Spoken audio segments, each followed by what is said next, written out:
नमस्कार दोस्तों, आप देख रहे हैं बोले भारत यूपी की सुर्खियों में आपका स्वागत है। मैं अनुराग, हमारे साथ बातचीत के लिए सौरभ शुरू करते हैं यूपी की सुर्खियों की बातें। जी अनुराग जी, सबसे पहली खबर अनुराग जी जो आ रही है जंतर मंतर से।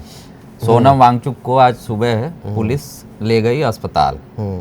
अब उसमें लगातार अन्य कार्रवाई चल रही है। हाँ, जंतर मंतर पे उनको अनशन से उठा के पुलिस सादे कपड़ों में पहुंची दिल्ली पुलिस जी। और उनको सफदरजंग अस्पताल ले गई और कहा गया कि उनकी हालत बिगड़ रही थी जी। तो उसको लेकर अभी हंगामा चल ही रहा था। तमाम सारे राजनीतिक दलों के लोग वहाँ पहुँचे थे। अरविंद केजरीवाल पहुँचे थे, चंद्रशेखर आज़ाद पहुँचे थे जी और डिम्पल यादव पहुँची डिम्पल थी। यादव और आज अखिलेश यादव ने सोनम वांगचुक को ले जाने के बाद ट्वीट किया है। उन्होंने भारतीय जनता पार्टी की सरकार को संवादों की नहीं विवादों की सरकार बताया है और उन्होंने कहा है कि जबरदस्ती सरकार उनको ले गई है। उसका मतलब एक विरोध किया उन्होंने कि भाजपा सरकार नहीं, अहंकार है। हाँ, भाजपा सरकार नहीं है, अहंकार है जैसी बातें लिखी हैं। और फिर उन्होंने ये भी मांग की है सरकार से कि उसको जो है न्यायिक निगरानी में उनकी चिकित्सा को रखा जाए, उसके डिटेल्स दिए जाए जैसा उनका मतलब था।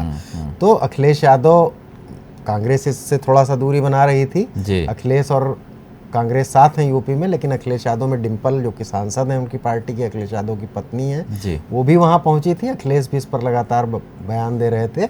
और उत्तर प्रदेश में भी अगर आप उनकी पार्टी से जुड़े लोगों की बातचीत करेंगे तो वो भी ऑफ द रिकॉर्ड कहते थे कि अखिलेश इससे थोड़ा जंजी को आकर्षित करने की कोशिश कर रहे हैं। समाजवादी पार्टी हर तरफ से कोशिश कर रही है और ये मसला धीरे धीरे बढ़ते हो गया। अभिजीत दीपके जो कि काकरोच जनता पार्टी की वजह से चर्चा में आए थे जी। वो वहाँ पर बैठ गए हैं वांगचुक की जगह अनशन पर। उन्होंने बताया पुलिस उनके साथ जबरदस्ती ले गई, मारपीट की, गाली गलोच के आरोप लग रहे हैं। और इसी बीच ये भी खबर आई है कि किसी महिला ने अभिजीत दीपके पर स्याही फेंक दी है। तो अखिलेश यादव के ट्वीट के बाद उत्तर प्रदेश में भी ये जो खबर जुड़ गई है। और इसलिए भी कि समाजवादी पार्टी संसद में भी तीसरी सबसे बड़ी पार्टी है और उसके प्रतिनिधि लगातार वहाँ पहुँच रहे हैं और उसके प्रमुख उसके ट्वीट कर रहे हैं। यानी समाजवादी पार्टी सोनम वांगचुक, काकरोच जनता पार्टी या जंजी जो भी कह लीजिए, उसके इस आंदोलन से, प्रदर्शन से खुद को जोड़े रखना चाहती है। और इसको लेकर धीरे धीरे सोशल मीडिया पे जो टेंशन बढ़ रही थी उसमें अखिलेश ने एक और बात का जिक्र किया है कि सोशल मीडिया के जरिए जो है तमाम सारे बदलाव हुए हैं और होते रहेंगे। यानी सोशल मीडिया वाली जो टैक्टिक्स काकरोच जनता पार्टी की है, अखिलेश ने उसमें भी यकीन दिलाया है। अनुराग जी, क्या ये कह सकते हैं कि इस पूरे आंदोलन को, मूवमेंट को एक राजनीतिक मंच मिल चुका है विपक्ष की तरफ से? हाँ बिल्कुल। शुरू में तो देखिए आज 21वां दिन था शायद सोनम वांगचुक का। शुरू में बहुत चर्चा नहीं थी, फिर धीरे धीरे ये आया, वहाँ थोड़े लोग जाते थे और अपने अपने तरीके से हो रहे थे जी। तो अब सत्ता के खिलाफ उनकी मुख्य मांग थी धर्मेंद्र प्रधान को हटाने की।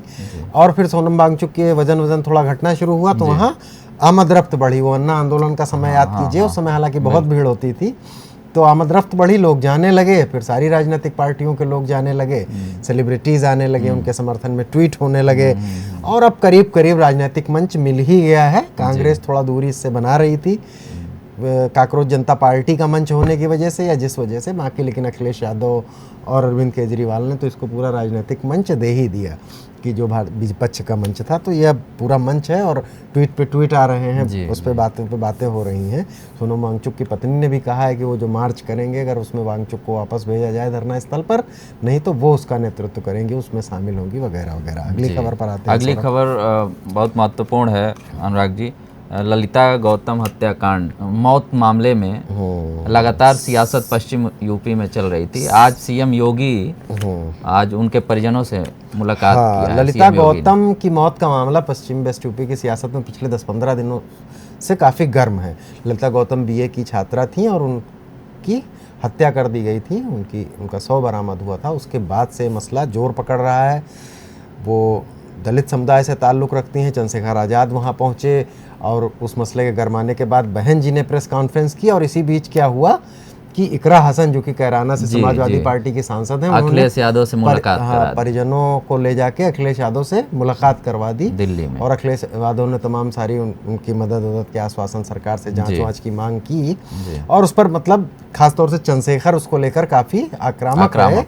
तो चूंकि वो जाटो समुदाय से ताल्लुक़ रखती थी और वो मसला धीरे धीरे गरमा रहा था, सीएम योगी इस समय पश्चिमी यूपी के दौरे में है। आज वो गाजियाबाद में थे, तो पीडब्ल्यू गेस्ट हाउस में जी भारतीय जनता पार्टी के नेताओं ने जैसे भी किया हो, सीएम से उनकी मुलाकात कराई गई। सीएम उनसे मिले, उनको जांच का आश्वासन दिया, कहा कि दोषियों को बख्शा नहीं जाएगा, 5 लाख की आर्थिक सहायता जी मृतका के पिता और उसके चाचा को जो है सीएम आवास दिया गया, और तमाम सारी सरकारी योजनाओं के लाभ उनको देने की बात कही गई। और सीएम ने ये भी कहा कि दोषियों को हर हाल में नहीं जाएगा ना, हाँ, दोषियों को किसी भी हाल में बख्शा नहीं जाएगा।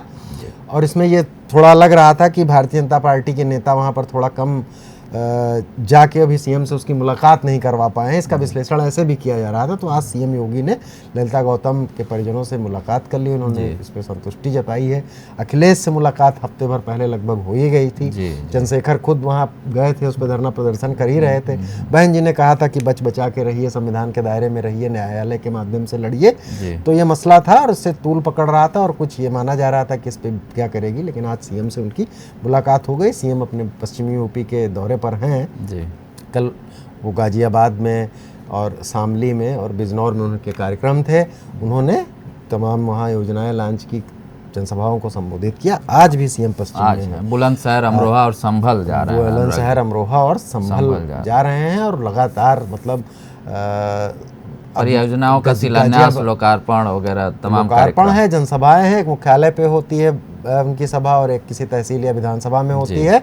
और मुझे लगता है गाजियाबाद वगैरह तो वो पिछले महीने भर में 3-4 दफे जाके वहाँ जनसभाएं संबोधित कर चुके हैं। पूरी तरह से चुनावी मोड में है सीएम योगी। लेकिन ये एक राजनीतिक, जो सरकारी कार्यक्रम के अलावा ये एक राजनीतिक महत्व भी है इस बात का कि उन्होंने ललिता गौतम के परिवार से मिल लिए।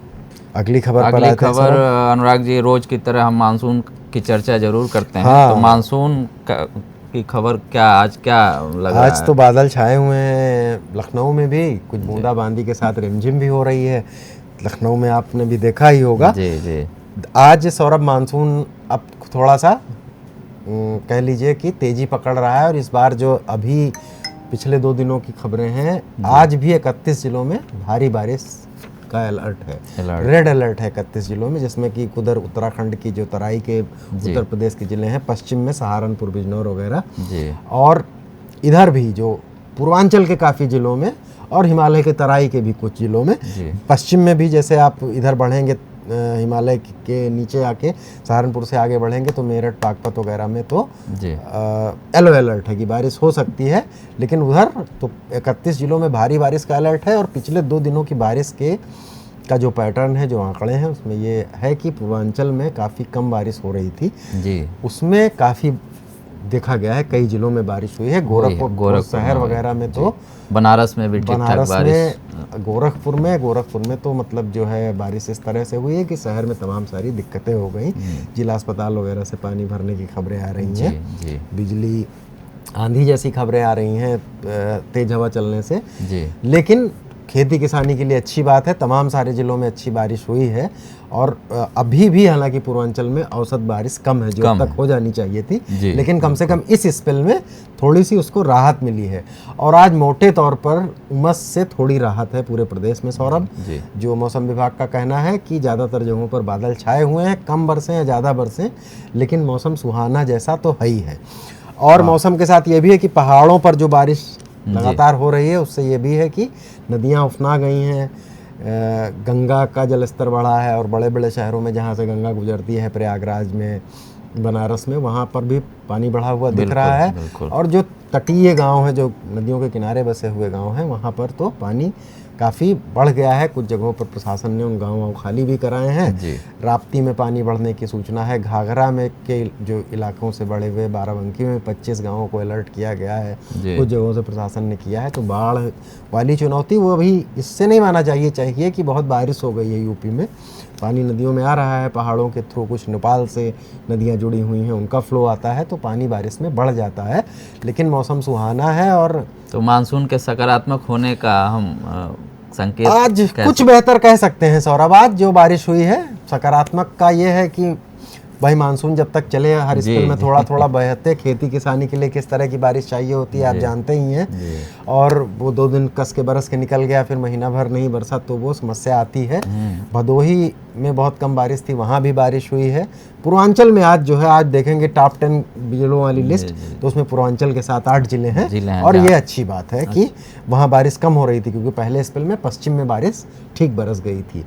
तो थोड़ा थोड़ा आता रहे बारिश तो है, तो उससे किसानों को बहुत लाभ होगा, राहत मिलेगी। जब किसानी अच्छी होगी तो भारतीय अर्थव्यवस्था आज भी कृषि पर बहुत निर्भर करती है। तो यूपी की सुर्खियों को आज यहीं विराम देते हैं, कल फिर नई सुर्खियों के साथ हाजिर होंगे। देखते रहिए बोले भारत, चैनल को सब्सक्राइब कीजिए, अपनी राय से अवगत कराइए। नमस्कार, धन्यवाद। धन्यवाद।